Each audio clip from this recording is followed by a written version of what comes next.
Welcome to the Academic Womxn Amplified podcast. I'm your host, Kathy Mazak, tenured full professor, mom of three, and firm believer that the culture of academia needs to change radically. Women are revolutionizing academia within institutions that were not built for us. If you're ready to reject the culture of overwork, kick guilt and overwhelm to the curb, and amplify your voice to make a real impact on your field without breaking down or burning out, you're in the right place. In the summer season of the podcast, we're busting the myth of the quote-unquote traditional path through academia by featuring the life stories of diverse academic women who have created success for themselves on their terms. Get ready to get inspired. Let's go. I'm so excited to share today's interview with you. It is with Cara Gormally, and she is a tenured full professor, and we get to hear her trajectory through academia. And there's a couple of things that are different about Cara's experience. One is that she actually had a fantastic, very supportive graduate experience. So I know that so many people kind of suffer in their graduate programs. And those of you who might be listening to this podcast who are thinking about doing a PhD might want to take note that there are places that can be very positive experiences for you. And so we get to hear Cara talk about that and really see how those positive experiences have laid the foundation for the way she's very purposefully crafted her career. We also see that, you don't have to go right from your PhD program directly into a tenure track job, that those things aren't quote unquote side steps. And so we look at how Cara developed as a scholar and directed her career and figured out what she wanted to do. And then how she adapted to and learned how to become a professor in her second language, which is American Sign Language. So enjoy this interview with Cara Gormally. Hi, everyone. It's Kathy again. I just wanted to let you know that my wonderful German Shepherd dog, Leica, barked a significant number of times during this interview episode, but the interview was so good that we didn't want to have to re-record it. So I hope you all will enjoy hearing this episode with a little bit of Leica in the background. All right, well, I'm super excited that you're here. So will you please tell us your name, your pronouns, your field of study, and what you do now? My name is Cara Gormally. I am an associate professor at Gallaudet University. My pronouns are she, her, and my field of study is basically biology education research. And so within that, I do a couple of big things. I'm really interested in identity and how identity impacts learning. So for me right now, like in this huge historical moment, I'm like, whoa, we have some major work to do, people. Definitely, like very much hits home for me. Mm-hmm. And the other big thing I work on is how we can better support non-majors, because the vast majority of people taking a science class and a biology class are not science majors. More than 80% of students graduating are not science majors, but we really have left them behind. So I'm really interested in both kind of attitudinal perspectives of non-majors and also really concrete, what should we be teaching them? How do they learn best? Nice. So those are kind of my two big areas of research. And there's probably, as you can imagine, there's a lot of overlap between the two. Yeah, absolutely. And I'm glad you said, I feel at this moment, because of all the reasons, right? Because of this kind of COVID plus Black Lives Matter and the very clear intersection of those two things, biology is so important, science is so important. Yes. And I think at this very moment, we're really seeing our failures as biologists and as educators, because most people out there are not biologists, right? And we're asking them to grapple with the situation that involves so much uncertainty. And to me, in some way, I feel I don't want to say comfortable because it's not a comfortable situation, right? But like, I kind of feel like, oh, it makes sense to me that science unfolds slowly. And like, we aren't going to have a vaccine overnight. That's just not how things work. But Yeah. I think for most people, they, want this magic bullet. And I think that's a failure on our part because we really haven't done a good job communicating and helping students actually experience like a microcosm of what that is like Yeah. in, Yeah. in school. So, Yeah. So interesting. mm-hmm. Okay. So let's go back to when you were a kid in school and tell us about what you were like as a kid. Oh my gosh, Cara as a kid was a huge bookworm. I was like totally that kind of like kid who went to the library and had like a giant stack of books.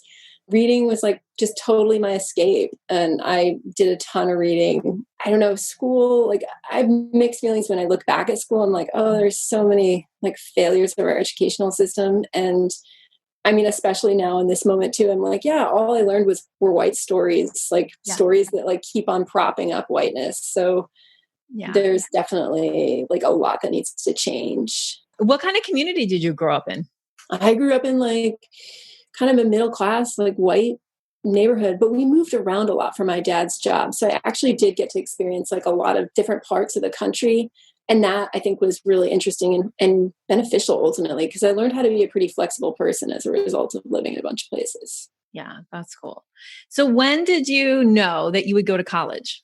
Oh, good question. I think always. I mean, it was like my parents went to college. It was kind of like that's the thing you do, right? Like yeah, it was definitely like always there. I was going to go to college. I think for like a fleeting second, I thought about like maybe I don't want to go, but I didn't really have an idea of like what that would look like.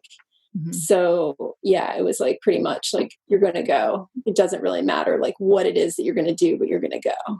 And how did you decide what you wanted to study? Oh my gosh. Well, first of all, like I went to this really, really weird school. So I did not. So my dad is an electrical engineer and he was really like, you've got to go study like something math or science. And he was like pushing MIT. And I was like, this is not the place for me, not at all. And I thought at the time when I went to school that I wanted to become like a journalist. Mm-hmm. So I ended up going to St. John's College in Maryland, which is this tiny great books program. So it's like very much focused on like Western philosophy, basically. And I mean, I got there and I was like, well, this is perfect because I hated math. I hated science. I was like, never going to do those again. But then I had to take these philosophy of science classes. Mm-hmm. And it was this all required curriculum. So it's a really unique kind of place. There's like definitely like good and bad things of it now looking back. But one of the great things was like there was such a community. And also you were really forced out of your comfort zone because you had to do these things that you didn't want to do. Yeah. And because of that, I was like, oh, science is like not what I thought. It's not just this like boring collection of facts. It's like actually asking questions and it's creative and this is pretty cool. So I started to get really interested in science and I didn't know like what kind of science at that point.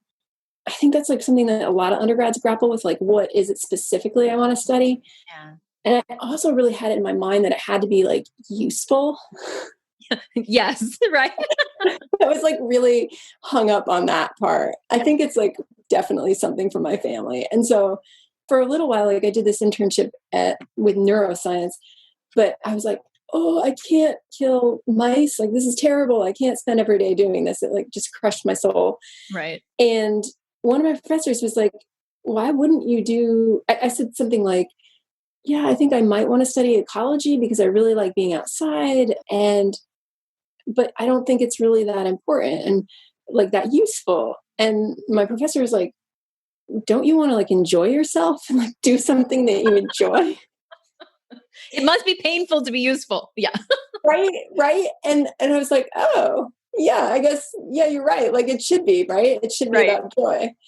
And so I took a couple of years off of after college and I did like all kinds of different jobs. I worked in a couple different labs. I cleaned houses, I gardened, I nannied. And I also had to take all these like basic science classes because I hadn't actually taken like any typical like you go to a lab and like you go and you learn like these fundamental things. So I did all of that. And then I applied to a bunch of grad schools and fell in love with the University of Georgia and went there. And and studied plant ecology there. Wow. When you were like, okay, ecology and Mhm. okay, schools, like, did you have help figuring out, like, can you think of somebody who kind of pushed you, or did you have to like figure that stuff out yourself about where to go and how to fund it and all of that? That part was really a black box. And that's something now, like as a faculty member, I feel like I spend a lot of time with advisees, like talking to them about that when they want to go to grad school, because there's so much, right, that is like not really advertised. Like in science, you're going to be funded. Granted, it's like pretty shitty, but you're funded. Like in Yeah. certain parts of the country, like in Athens, Georgia, I managed to live like really well on like $20,000 a year. Hmm. But it's doable some places. Yeah. So so that part was like really a big black box, and like trying to figure out who I wanted to work with, where I wanted to go. Hmm. I feel like it was like early days of the internet. So it's kind of like, okay, like where, what school, who's where. I read some papers and I figured out like these seemed like people that I might want to work with. But it was really, I felt like I was blundering around in the dark for that part. Yeah. And then actually, when I interviewed places, it ultimately was like really a gut decision of like, can I see myself here? And like, do I see myself connecting with these people? Hmm. I mean, I really felt like some of the places I went, I was like, oh, yeah, I can't imagine being here for like 5 years. So Yeah. Yeah. And so when you went to University of Georgia, did you like, you found a person and latched onto that person and that was your advisor? In sciences, I guess you do that. In yeah, other yeah. areas, sometimes you go because it's like, oh, it's a great department and I have a person in mind, but not necessarily a specific person. So you got in, you worked in somebody's lab and you did the thing. Yeah, and sometimes people do rotate around, and at some schools, I know they require rotations, but at my program at that point did not. And so you really came in like kind of attached with someone's lab. And yeah, I went there because I thought the work my advisor was doing was awesome. So yeah, I went there and like have like mostly great memories of grad school. That's great. I do too. And sometimes I feel like a little bad about it. Like sometimes I feel a little bit like, oh, I actually had like this lovely process and a lovely dissertation writing process, and everything was kind of rainbows for me. So I feel It's bad. not that like some like super tragic thing happens. Like definitely tragic things happen. Like for example, I had an experiment that got hit by nor'easters twice and Oh, like totally washed away. So, oh and the no. second one I had like I'd really worked to actually improve it, so that Uh huh. it was better the second Like time. the second time it got. And I still Yeah, managed yeah, to like pull some data out of that. But yeah, I mean, I had a really great time in grad school. And I think it was a combination of like the place where I went, it was really easy to live there. It wasn't a struggle as a grad student. yeah. Hmm. It was definitely affordable. I mean, I could go out to eat.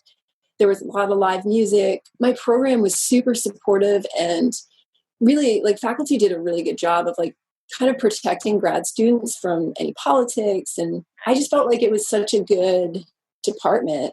And which has been interesting then to be on the other side of it and realize like, whoa, like I've definitely been in situations where I'm like, that is like a messed up department. And so it's like nice to have had that experience of like, oh, like this is what it can be like. Yeah, that's fantastic because a lot of times I think people who go to departments that are screwed up or have like really bad relationships with their advisors or whatever bad experiences go through the rest of their career like trying to heal from that. And I just feel like, oh gosh, it's good to have experienced something good. You know that it's possible, right? And Right. actually, for listeners, right, it's possible. Right. So yes. Right. I have So like nothing but good things to say about plant biology at University of Georgia. Like, that's good. There you go. Think about it, everyone. All right. so so you had a great experience. What was the job like when you graduate? Were you like, I'm going on the job market and I'm doing the thing? Like, how was that transition out of grad school? well, okay, so I should back up and say a couple important things. So Mhm. one thing that like really, really was kind of like a major part of my trajectory was that I was funded as a teaching assistant from my first semester, and not through my entire graduate career, but for my first semester and then for some years after that. And all of a sudden I was like, wait, why are we teaching students to do science this way? Like they're like essentially following directions, following a recipe. And I was like, Mm-hmm. this is not like how we do science, like not at all. And so I happened to like complain to the right person and actually developed a collaboration and a whole like second line of research that I did during graduate school.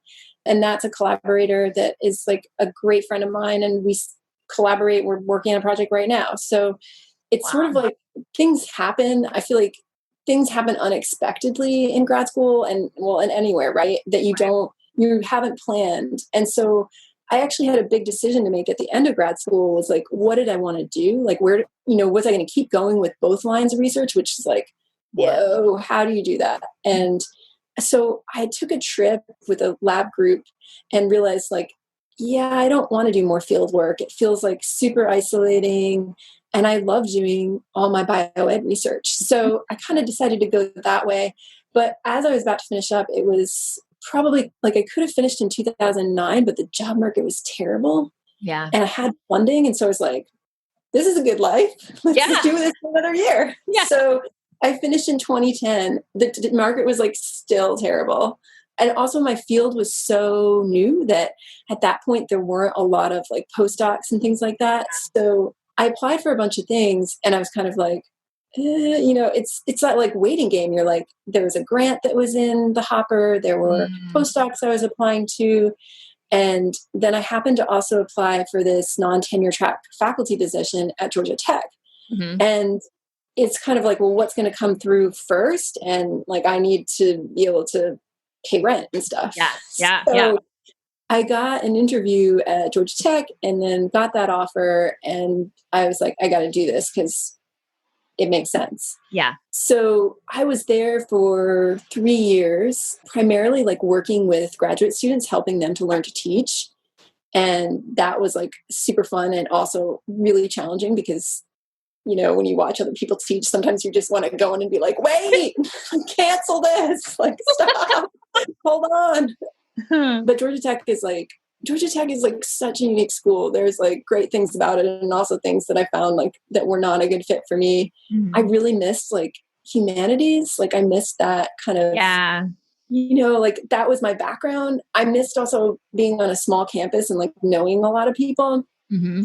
And also I realized that, the power dynamics in academia, like when you're not tenure track, Yeah. you get trampled. Yeah. So, and I think there are some departments where people are really supportive, but I was not feeling that at the time. And I knew because I had this like huge drive to do research that I was like, I have to go for this. So I went on the market again. And at that point I was a little more constrained because I was married and I was like, hey, do you want to move to Canada for this job? And my partner was like, no, I'm sorry. Like, so yeah, I had like less flexibility. Yeah. Yeah. But so the job came open for my current job at Gallaudet, and Gallaudet is like a very unique place. We are the only university in the world that specifically focuses on serving deaf and hard of hearing students. So I was really kind of fascinated. I was like, well, this really intersects well with my interest in identity and learning. So I got the offer and I decided to come here. And it's like been such a journey. Like it's super humbling. So before that, because like I understand, correct me if I'm wrong, that means that you're giving class in American Sign Language. Yes. Did you speak? Could you sign American Sign Language before you went there? So tell me about that. Oh my gosh. It was like a huge learning curve. Before I started my first year, I took several classes on campus and then I continued to take classes. So I was essentially like a student and a faculty member at the same time. I also had a ton of support from great mentors. So I'd have like private tutoring essentially, and also really a lot of support from the deaf community and being immersed, right? So I was essentially like, you're there every day. And so you learn things. Then it's kind of been fascinating to watch my kid now pick up language because I see like that, like I was like, oh yeah, I had that process. Like I know like what it's like when someone's saying something to you and you have no idea what they're saying. And then when you get to the point where you're like, I know what you said, but I can't say anything back. And then when people, especially at that point, like people kind of underestimate you a little bit because they're like, oh yeah, you don't know what I'm really saying. I'm like, yeah, I do. I just can't say anything back. And then to be the point where I am now. And so, yeah, like it's been very humbling. It's been very also like I think very interesting to see how that power dynamic works in the classroom, because like I still have an accent. Like I'm not a deaf person. I'm not a native signer. So there's like things that students recognize about me immediately. And in a way, I think that like really works in my classroom because I'm trying to share that power. But Yeah. yeah, it's super challenging. I mean, I'll just relate a little bit if you don't mind. And I Sure, will say yeah. that when I moved to Puerto Rico, like I didn't speak Spanish. Like I had like basic 101 kind of level Spanish and did the whole like, you know, live with a family who now are my in-laws, whatever. At the university though, I don't have to give my classes in Spanish, like because I'm in an English department. And so like in general, people expect you to speak English in the English classes, although you wouldn't necessarily have to. And there's a lot of mixing. But so then when my English students hear me speak Spanish, like around, they're like, oh, you speak Spanish? And I'm like, I do, like I can. Like, so yeah, that's really, but it is like, I think that power dynamic is like a lot of time when I was giving basic English classes, I would intentionally speak Spanish in certain moments so that they could hear me screw it up and they could hear my big accent and they could like really understand that it's a journey. Yeah, for sure. And I think that's like, and to me, like, I still know that like there are times when students can explain something better than I can. Because first of all, they're more immediately trying to understand and grapple with that concept. So they're like closer to understanding what they don't get about it Yeah. in a way that I'm like, well, I know that in my sleep. So I'm not even sure where you're going wrong with it. And then, and plus with their native language. So they can say something and I'm like, yeah, that, what he said. And I think that part is fantastic. Like, I feel like I learned so much from my students. Yeah. And I'm No, always that like, I is hope really you learn as much from me as I'm learning from you. Because yeah. Yeah. So you are in the classroom, you're teaching biology and you're researching science learning and science teaching. So it's kind of meta. yeah, Like what? very much. And so what was like the pre-tenure process like for you? Like I know you have this drive for research. So how did that line up with what your university wanted from you and everything? Oh, so the pre-tenure process, I mean, it was just a lot, right? Because so essentially I had a couple of years where I had interpreters in my classroom and then I was sort of let loose and I was like, so yeah, there's a language learning curve. Then there's also sort of like, oh, I've got to create this curriculum. And my department really wanted me to totally redo our non-majors curriculum. And so like I basically started that from scratch.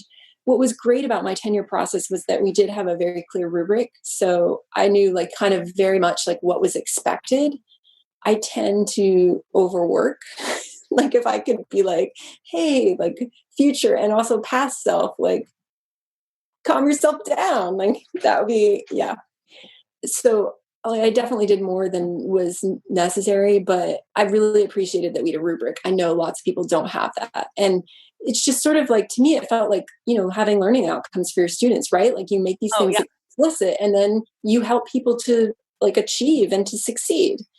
Yeah. So yeah, I appreciated that a lot. So that part of it made it great. The one funky thing was that we separate promotion and tenure. So I essentially went through two separate processes, kind of back to back. And Mhm. that was kind of exhausting because like, I was like, wait, I just made a portfolio and I did all these things and got my letters and now I need to do it again. Yeah, we actually do that too. But it's not as, I don't know, mine was all screwed up in different ways because of budget cuts and things. But yeah, that's a lot. It's a lot, right? Yeah. Because it's like Yeah. this push, push, push, push. And then, oh, dang, more, more. Yeah. Yeah. Yeah. And I'm like, wait, I just did the pushing. Why? Why? Yes. Yeah. Yes. Absolutely. So after you got tenure and promotion, let's say, like Uh-huh. how did that feel? Because I think a lot of people listening are going to be pre-tenure or grad students and whatever, and they're going to be like thinking about that day, the day they get the letter that says they got it. So tell me a little bit about that. Oh man. So I had a similar feeling after I defended. Like I felt Mm, like a little bit like that's it. Like I'm done. Like and also like what's next? Like what do I do now? yeah. Oh, because I don't think you're at least for me, I was never sort of like doing this for the gold coin. Like I Right. just was doing these things because I enjoyed doing them and I was just kind of like, oh, well, what do I do now going forward? because I'm not sure, I haven't made it to full yet, but it doesn't seem quite, there's not that pressure now, right? It's like, if you want this, then you go forward and you do it. But like, it doesn't seem like it's the same thing. Yeah. So I kind of had a little bit of like, oh, okay. And the sort of like, what am I doing? Yeah. What am I doing now? So it Yeah. was really like, it's been like a big, because I guess it's now been, is it a year now or 2 years? I've lost track. But it's definitely felt like a big period of reflection for me, because I felt like finally I could take a big pause and think about, whoa, okay, what is it that I really want? And what are the things that I need to leave behind? So that's been a big, I've been trying, I'm terrible at this, but I've been trying not to take on a lot of things this year in order to give myself the space to do that. Yeah. So I mean, I think that's so super important. And I think a lot of people don't take that time, right? That time of like that.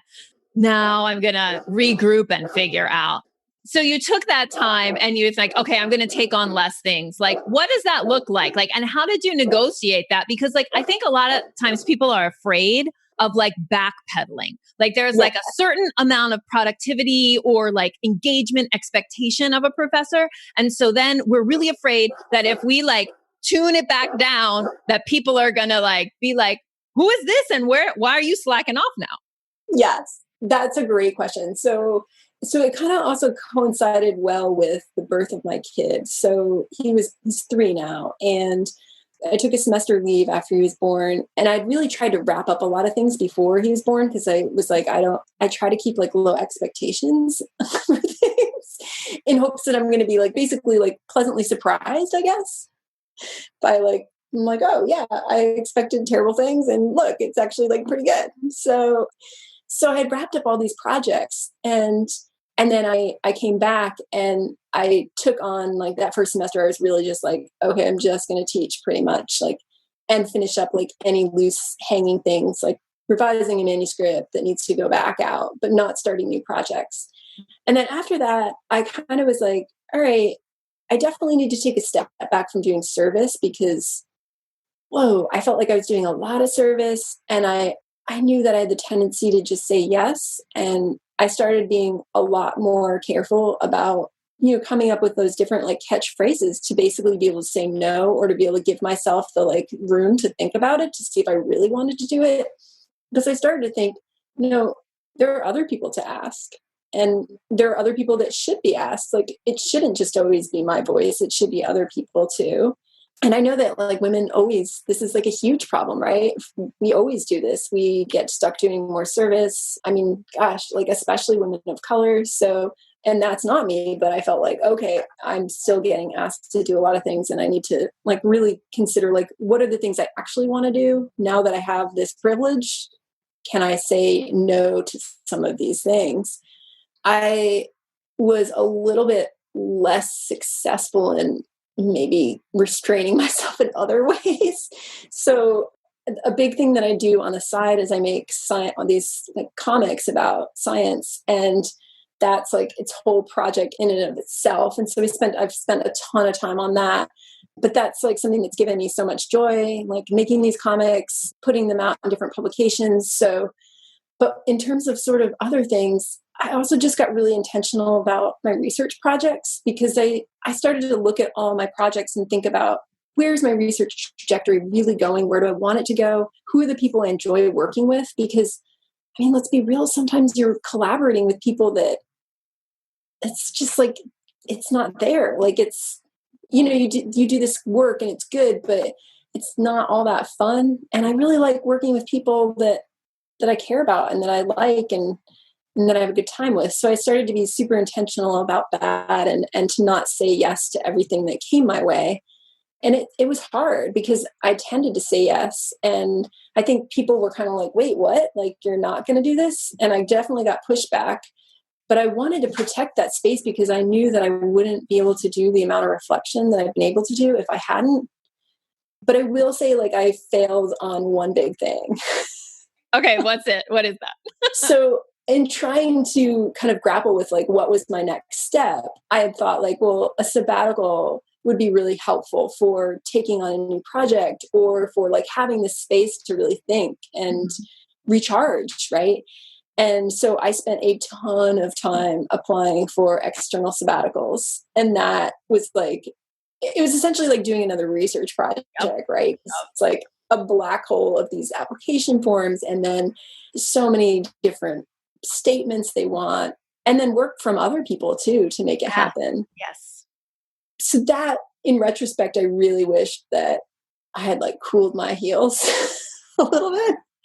I've kind of learned, I'm like, oh, applying to things is not always like that fruitful, especially with academia, right? Like the percentage, the likelihood it's so low. Like it's so low. So it really hit home for me too. I was like, this is really, it's not a personal thing. It's just that there's like 3 spots for 5,000 people. So it's kind of an impossibility.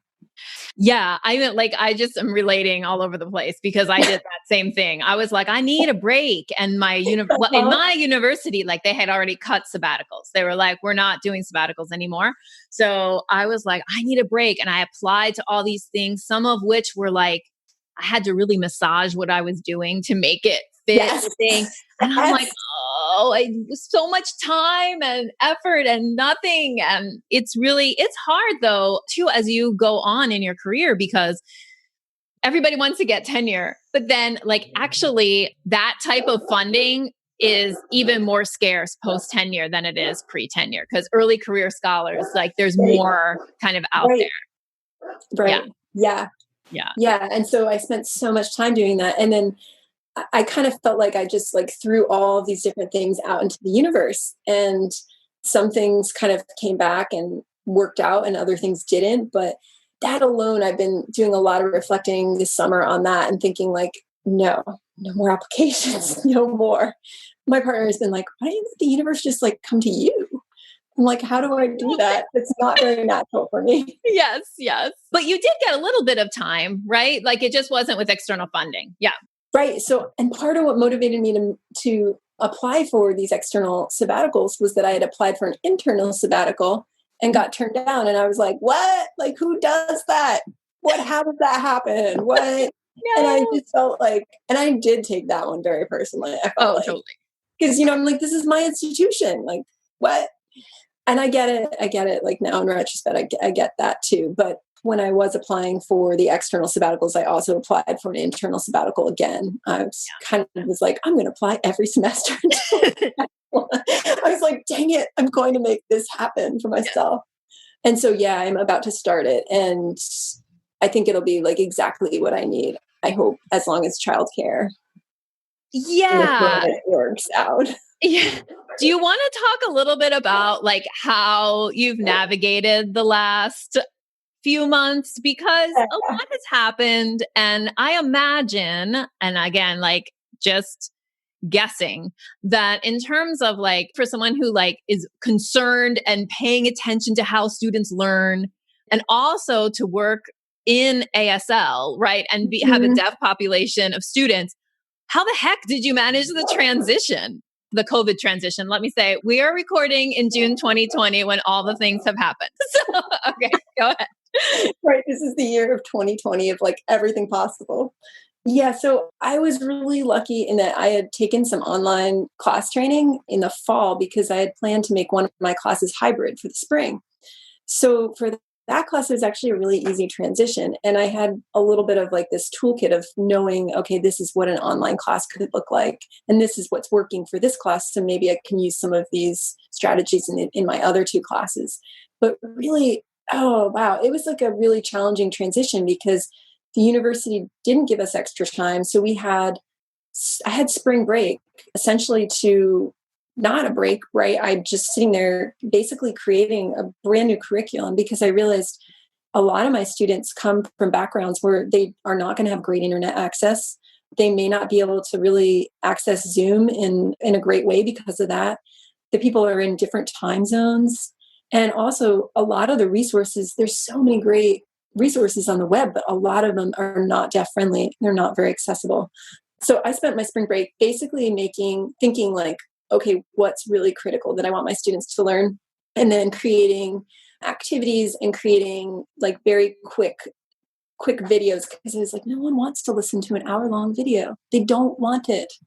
They don't want it. So creating very quick videos where I would explain concepts or explain the activity or explain the expectations. And so they would get that, in both languages. So yeah, that was a lot of work. And I also set up my classes to be primarily asynchronous. I made it so that I had students could meet with me by Zoom whenever they wanted. And I set up some like kind of occasional Zoom class meetings, but primarily asynchronous because thinking about the fact that we're all in different time zones, I had students who then, their lives shifted so much that they were working every day. I mean, I think that was maybe the biggest challenge I saw was that like emotionally regulating to all of these different circumstances. I had interns and they were just bored. Like they were at home kind of like, I don't want to be home. I'm bored. I'm here with my parents. And then I had students who were, I'm supporting my whole family now on my savings. So it really ranged the gamut. And I was that was the biggest challenge and trying to really think about like, okay, so, where's my kind of midpoint where I'm going to try the sweet spot where I can get, most people. And I also had to be like really mindful of the fact that my kid was 2 at that point. And I was like, okay, yeah. So we have this 2-year-old it's just us. My partner's career is pretty flexible, thankfully. So she and I would just swap him off. We set up a very like consistent schedule and made sure that we each had scheduled our meetings during our schedule. And so that part of it went pretty well. But, it was like all of a sudden we each had half the time to do our jobs, right? Yeah. So it was like a lot of challenges. And I just think the hardest was seeing students in like some really bad, like challenging situations. So I was really relieved for the semester to be over, to be honest. It's so different, right? Depending on the university that you're at, how your students, and such a range, right? But I imagine, that you have this, if your students scatter, right? And they're all over the place. Wow. So looking out into the next year sabbatical and stuff with the 2-year-old and everything, and also I want to ask, let's, talk about what you referred to kind of at the beginning of our talk, which is like, okay, biology education, science education in the time of COVID and in the time of Black Lives Matter, because what would you say you wish science would do better? Or what do you, as kind of an expert on science ed, what do you wish that we were doing better? Well, I think there are, oh my gosh, there's a lot. Basically all of it. Yeah, I didn't prep you. I guess the couple of big things that I'm personally doing because I feel, maybe 3 things that I'm doing because I personally feel like super invested in all this right now. And that this is how I can use this time and space. Because, the one thing is like, I think I've been calling this the apocalypse because it feels like an apocalypse a little bit to me. Mm-hmm. And I really feel like this could be an opportunity for us to all come out of this with a totally different kind of like life. Yeah. But I also recognize, I have a lot of privilege in being able to even think about it from that way. Right. Because I actually my house is quiet. My kid isn't in my house right now. A lot of people don't have that. Right. But I do think we could be collectively trying to reimagine and make something much better. So for me, one big thing is I've been working on this document of strategies, actions that I think my university needs to take to support Black Lives Matter and for racial justice. I think it's hugely important. I think, though, the biggest thing I've been thinking about is my personal domain, where can I really make change, right? Because I can give this document to my university. And I mean, we know how universities function. So I'm thinking, well, what can I actually do in my classroom and something that I can give to other faculty? And so it looks like, I'm not even sure if I'm supposed to say things like this because it's not official, but it looks like I'm going to be getting an NSF grant. We're crossing our fingers for you. Yeah. And the big focus of our grant is to be thinking about what should learning objectives be for biology. And I think it's super timely, right? Because we don't have consistent learning objectives and we shouldn't have to reinvent the wheel, but we clearly, this is something we clearly need. We need people to really understand how we do science, how science and society interact, and what science can tell us and what it can't. Yeah. So that's a big thing I'm going to be working on. And the other big thing I'm working on is a kind of brand new curriculum, and it's all about social issues. So it's looking using like a social justice lens to learn biology. We'll have a unit on the biology of race. We'll have a unit on sex and gender. We'll have a unit on kind of plastic and colonialism, a unit, just like kind of you name it, and it's in there, all these social issues, because, you know, I'm sorry, but learning for a non-major, learning about like how a muscle works, who cares? Like, Yeah. it's just not relevant to your life. Like, you don't need to learn these like random assorted facts, you know, because we have Google and you have a smartphone that's basically attached to your hand. You can look it up. And the point is that I don't think most people are, until now, I don't think most people have been even motivated to look up this stuff, because science education usually like kills people's interest. Yes. So if we can actually create this with this focus, and a big thing for us is thinking about how can we also showcase diverse scientists, because when you ask students about like who they think of as a scientist, oh my gosh, if I have to like see somebody or hear someone talk about Albert Einstein again, I just like, I want to bang my head against the wall, right? Like Albert Einstein is great, but there are so many other working scientists right now. Yeah. And so I want students to be familiar with that. I want them to really understand how science is altruistic, because that is a reason people decide not to do science, because they don't see it as a field that like helps people or that people work together. Mm-hmm. And it's usually like, this is like totally altruistic. Like, we're doing all this work like for humanity to make things better. Yeah. So I'm super excited about this curriculum. I think it has like such like can have such a far reaching impact. And I think it can like really help both students and faculty, because I mean, I know what it takes, right? When you know what it is, like when you make a new curriculum, like it's the kind of thing that you kind of put off until it feels like things are about to explode and you have to do it. Yeah. Because it's just so much work. But we're at this point where I'm like, I can't teach what I'm teaching anymore. Yes. It's not working. And it's not working for me. It's not working for them. Like, we have to do something different. Yeah. So those are kind of my three big things. And I feel like it's super timely. Yeah. And I'm hopeful. Like, it makes me hopeful. Yes. Yeah. I mean, I think one of the things I've heard you say throughout this time that we've been talking together is actually you've said joyful a lot. And I think that that is really encouraging. That can be really encouraging to people, because I think academia should be joyful. If it's not, we know it's not. We know there's a lot of reasons it's not. And even like things like you said, like creating curriculum and like all the institutionally part of it, you know, but the fact that you can continue to look for joy and then take some actions around how to make things hopeful, I think that's a really inspiring way to look at kind of like an academic path.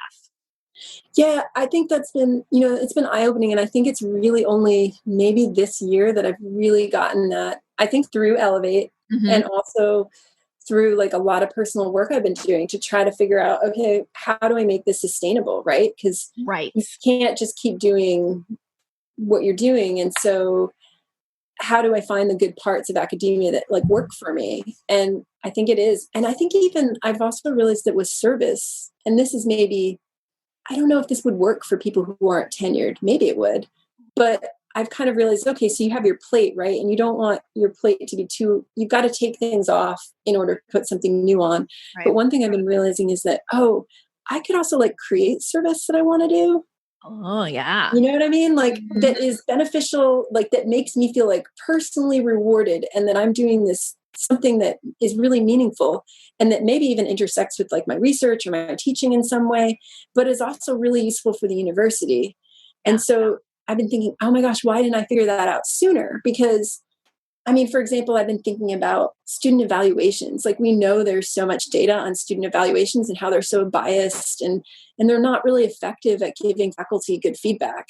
And I've been thinking, ooh, that's something I totally want to take on at my university in the next few years. It would give me great personal satisfaction, and it'd also be super helpful for people. Yeah.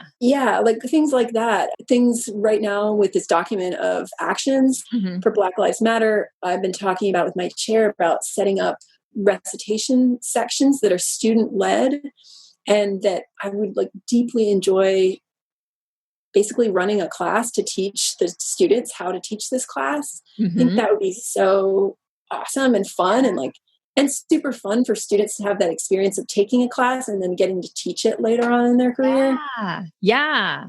So yeah, I just kind of realized like, oh, like I could actually like suggest the things that I want to do. And then if I get asked to do things, I can be like, sorry, I'm doing this other cool thing that I really want to do. Right, right. I love that idea of like looking for these kind of sweet spots where things that you want to do and that you're interested in intersect. And I do think I will challenge you all who are pre-tenure to think of a way, like think of a way and suggest it and Mhm. try it.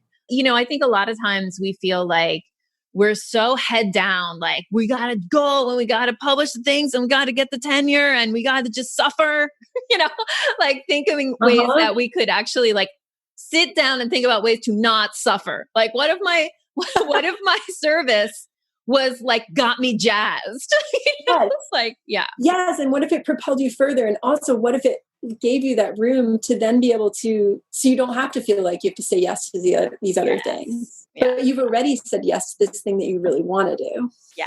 Yeah. That is beautiful. Well, I think you've given people on the path, whatever the path is, however it looks for you, like a lot to think about. So thank you so much for Thanks, being on the Kathy. podcast. It's so wonderful. Oh, do you have like, I don't know if you have like a place, do you want people to follow you on Instagram? Do you have a website? How would people find you if they wanted to? Or do you want to hide, which is also acceptable? Sure. I've got a couple of places I am on the internet. Great. I am on Instagram. I think if you search my name, you'll see me. Mhm. And I've got a website that is myfullname.com. So caragormally.com. And I've also got a website for my research, which is gormallylab.squarespace.com. Great. We will link all of those up in the show notes so that you can find Cara on the interwebs. And, good luck as you enter your sabbatical semester. And I'm just so glad that, again, through the interwebs, we were able to meet. So thank you so much. Thanks, Kathy. Thank you for spending your valuable time investing in yourself and your career by listening to this episode. If you'd like to continue the conversation, join the over 13,000 academic women and non-men folks in the I Should Be Writing Facebook group. Just go to facebook.com/groups/I Should Be Writing or search for I Should Be Writing inside your Facebook app. See you inside.